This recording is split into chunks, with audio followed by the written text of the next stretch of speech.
principle of war, as it ensures local superiority at a critical geographical point.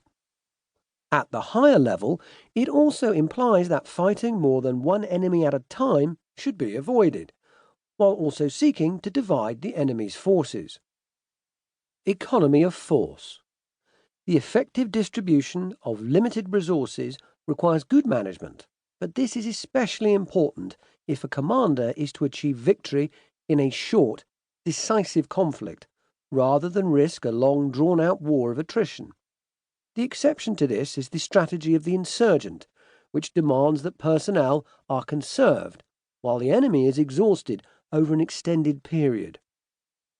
Maneuver, surprise, and deception. To Sun Tzu, the highest art of warfare was to produce a victory without recourse to arms at all, and this could be achieved by a combination of maneuver, deception, and good intelligence. Maneuvering into the right position makes possible all the other principles. Security. Good security is essential in order to avoid being deceived, but it is also imperative to be able to ascertain the strengths and weaknesses of the enemy, his movements, and even his likely intentions. Conflict between polities is inevitable because of opposing interests, but at the higher level, some wars or battles can be avoided by security, diplomacy, deception, deterrence, and maneuver. Simplicity. Given the complexity of conflicts and the need to react to, as well as initiate operations, simple plans have a better chance of success. Clausewitz, On War. A pragmatic but thoughtful guide to battlefield operations can be found in the writings of Karl von Clausewitz.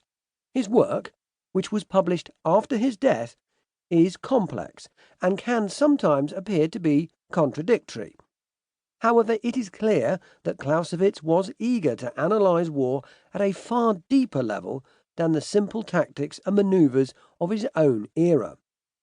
He argued that war is essentially violence without natural limits, and it follows from this that the only purpose of war is to bring about combat. War, he famously observed, is an extension of the political will, with an admixture of other means, and asserting the will of an army is the purpose of a campaign. Delay, deception, and ruses can often be a waste of time, since they do not bring about a decisive conclusion.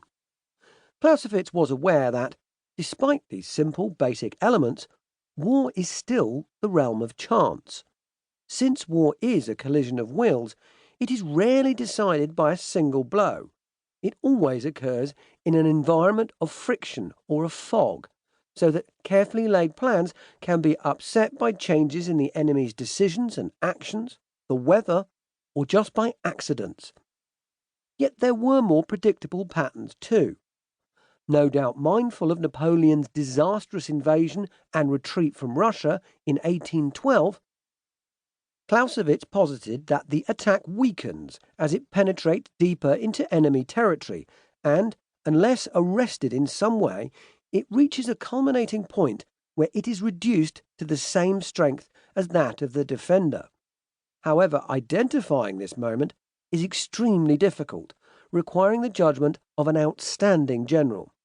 Clausewitz was certainly conscious that exceptional leaders could have a decisive influence on war. He regarded Napoleon as a military genius and felt that while it was not possible for such attributes as he possessed to be trained in others, they could be encouraged and developed. Conversely, he recognized that all men have their limits. Their morale can affect a campaign or a battle, and they are often subject to fatigue, fear, and failure. He also acknowledged the particular difficulty faced by regular, professional troops when confronted by an insurgency. Clausewitz regarded war as a remarkable trinity, an interplay of violence, chance, and the rational intellectual and political purpose. The appeal of Clausewitz is his ability to articulate this combination so effectively.